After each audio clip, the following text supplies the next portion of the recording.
இடி மின்னல் காதல் உங்களுடைய அபிமான திரையரங்குகளில் வெற்றி நடை போடுகிறது.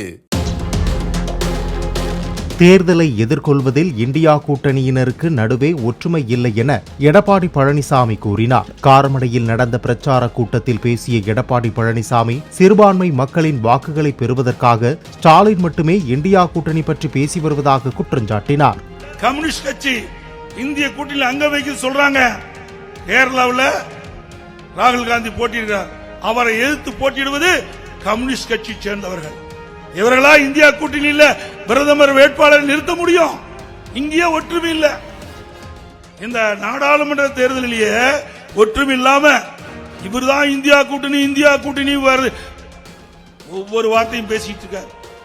ஏன்னா சிறுபான்மை மக்களுடைய வாக்குகளை பெறுவதற்கு இந்தியா கூட்டணி தேவை.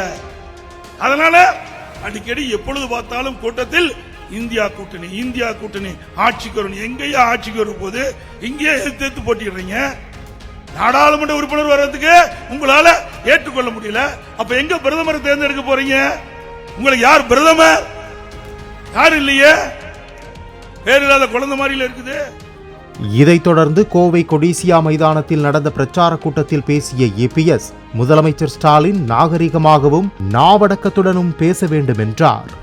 ஒரு உயர்ந்த பதவியில் இருக்கிறவர்கள் பொறுப்போடு பேச வேண்டும்.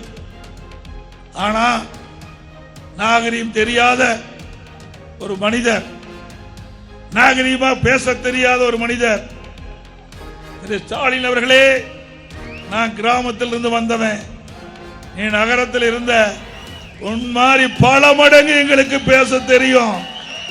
நாவடக்கம் தேவை. இல்லை என்றா நான் மட்டுமல்ல, எங்களுடைய தொண்டன் கூட பேச ஆரம்பிச்சுட்டா நீங்களால தாக்கு பிடிக்க முடியாது. இடி மின்னல் காதல் உங்களுடைய அபிமான திரையரங்குகளில் வெற்றி நடை போடுகிறது.